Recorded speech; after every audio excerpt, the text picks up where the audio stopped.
Welcome back to New Rockstars. I'm Erik Voss, and Batwoman is joining the CW Arrowverse with a series all of her own after making her debut in last year's Elseworlds crossover event. Many of you have been asking us about this show, and really the only way I know how to process anything is by pulling it apart piece by piece, often without blinking. So join me as I break down Batwoman's latest trailer to explain what this show is, what we can look forward to from it, and how it could tie into the upcoming Crisis on Infinite Earth crossover event, because even in an Elseworld, no superhero is an island. Spoiler warning in case I get anything too right and I ruin your life with the truth. Let's get started. This isn't the story I expected to be telling.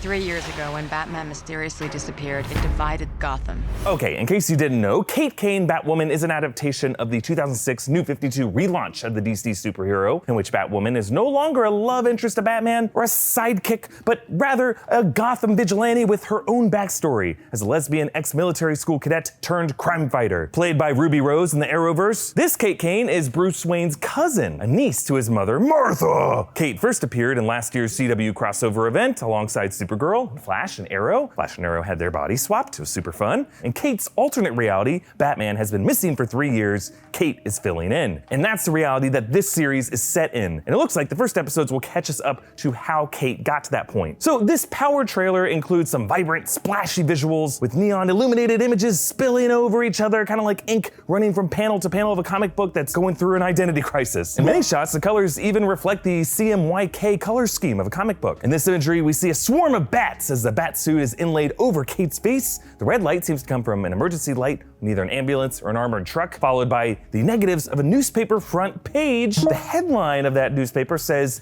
"Kane family tragedy, mother something, victim of high something pursuit." Then the subheadline reads, "Children traumatized after ride of terror." And then on the far left, I think you can make out the words "missing girl." Now, Kate's father is Jacob Kane, who has remarried to Catherine Hamilton Kane, a strong-willed defense contractor, so Kate's mother has passed away, perhaps as part of some kind of high-speed pursuit. Maybe they were collateral damage and someone that Batman was chasing, and maybe he was unable to save them. And here, children and missing girl could refer to Kate and someone else that I'll get to later. Let's move on. Crows represent order, security. The crows are not the hero of this story, Gotham. I want to take power. Okay, in this section we get a flash of Wayne Tower, which in real life is Chicago's Board of Trade building. This Gotham City uses Chicago's skyline and bridges and streets, the same way Christopher Nolan's Dark Knight trilogy did. Kate's father, Jacob Kane, talks about his Crows security company. While Kate appears to have a good relationship with her father, it's definitely not a good sign that Gotham has put its safety in the hands of a private army. Are we at a cops? This could explain the motive of the villain, Alice, a Lewis Carroll-inspired villain who's actually not associated with the Rogues Gallery villain, the Mad Hatter. So if Batwoman had a Joker, it would be Alice. Alice leads the Wonderland gang. And in the comics, Alice is actually Beth Kane, Kate's long-lost sister, who is thought to be dead. Perhaps she is a missing girl from that news article, Kate's sister. And her ire toward the Crows and Jacob Kane is because Jacob actually benefited from that tragedy, using it to justify the need for his and Catherine's private security force in Gotham. Also in this section, you can briefly see Sophie Moore bound and held hostage, placed between Kate and Alice. Sophie is a Crow soldier who gets kidnapped and a past love interest of Kate's from military school. Her abduction pulls Kate into this mystery. On to the next clip. You take after your cousin, your female Bruce Wayne. Wayne security. Step away from the desk. You were seriously not supposed to know what's down there. Whoa. I need you to fix his suit. The suit is literal perfection. It will be, when it fits a woman.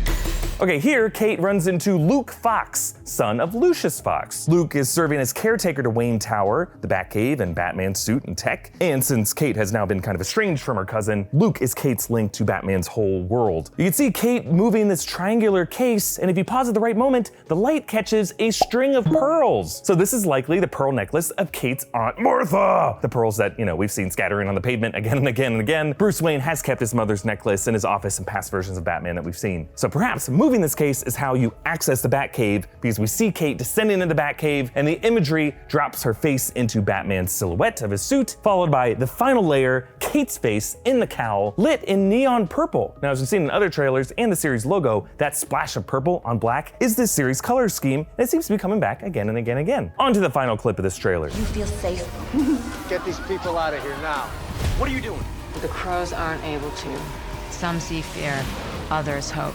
I see the freedom to be myself, to play by my own rules. Batwoman. Okay, in this section, there's a flash of another main regular in the story, Mary Hamilton, Catherine's daughter and Kate's stepsister. She's an aspiring influencer who also works with Gotham's underserved communities. And there's another newspaper headline that reads, "We bat leave. Batman has returned to save Gotham." Now, whichever editor who thought bat leave is a good pun should be fired. But it's important that the newspaper credits Batman as a returning savior, something that Kate must bristle at. Because he hasn't returned, she's just carrying the torch with his gear. And this explains why she requires customization to separate herself from her cousin. There's also a quick shot of Kate on her motorcycle. That location should also look familiar to Batman fans. It's Chicago's Lower Wacker Drive from the famous chase sequence in The Dark Knight. Now, this trailer also reminds us that this is all from the same producers of the other Arrowverse shows, and it's confirmed that Batwoman will tie into this year's crossover event, Crisis on Infinite Earths. Now, in the comics, Crisis on Infinite Earths was an epic crossover storyline from the 80s in which the Anti-Monitor tried to wipe out the whole multiverse. It ended with several heroes dying and all of the multiverse condensed into one Earth. This event was set up at the end of last year's Elseworlds event, in which Oliver made a deal with the Monitor, who's kind of the anti-Monitor, just a Monitor, to save Barry and Kara if Oliver will save the multiverse from an impending crisis. This was also set up way back in the Flash pilot, in which we saw newspapers saying that Barry Allen would vanish in 2024, but that timeline was meddled with in the Flash season 5 finale to reset the year as this one, 2019. Now, the event's gonna be awesome. It's gonna reportedly feature former Superman actor Brandon Routh as an alternate Superman, as well as Batman the Animated Series voice actor Kevin Conroy as an alternate Bruce Wayne. Perhaps even this storyline might shed some light on why Batman is missing from Kate Kane's Gotham, which looks to be